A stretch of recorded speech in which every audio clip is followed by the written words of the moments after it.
Hey folks, welcome back to Game Geeks. I'm your host, Kurt Wiegel. Today's episode is an all-for-one Régime Diabolique Paris Gothique. That's the last French I will try to foist off on you, I promise. This is a supplement for the all-for-one, the slightly supernatural Musketeers game from Triple Ace Games. This specifically deals with Paris. And up front, the book tells you this is not a travelogue of Paris. This is a point of view of Paris from the idea of a Musketeers game.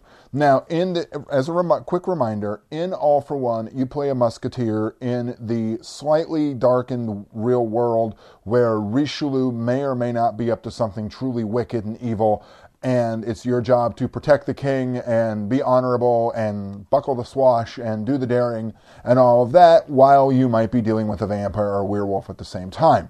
This specifically, as I mentioned, deals with Paris. And one of the things I really like about the book is the level of detail it goes into in how to describe the city. Not necessarily every street and every shop and every little bakery you could go by, but I like the fact that it builds the city in very broad strokes, but what it also does is it allows you to really describe the game well for your players so they can get a sense of the mood and sort of the age of the city and some of the undercity and the river and the islands and all of that goes on.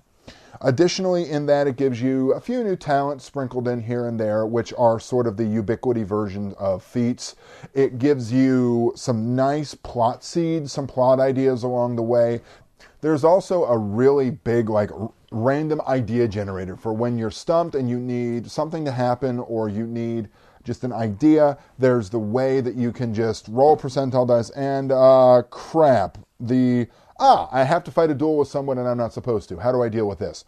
There is some critters tucked toward the back, but it's not a full-on bestiary or anything. They're just some critters tucked toward the back that you might run into, like a beast that lives in the caves by the river. And then it also gives you an idea of what life would be like in Paris in this particular era. So it's a really nice setting book. One of the bigger attractions for it, I think, is they do something that most games don't really have the courage to do, which is stat out famous characters from that era. So you have the 4 full musketeers statted out for you in this book. You've got Athos, Porthos, Aramis, D'Artagnan. And it tells you that you can use them as mentors or you can use them as foils in the game as well. Also, it gives you a better idea about some of the secret societies that are running around in this world, how they interact with your characters, how your characters can interact with them. And all around is just a really great supplement if you want to center your game or at least have Paris be a significant portion of your all-for-one game. You just want to get what a slice of life would have been like for a person to live in that time, because I don't know about you, I don't know that much about 17th century France. So, for Game Geeks, I'm your host, Kurt Wiegel. Good day and good gaming.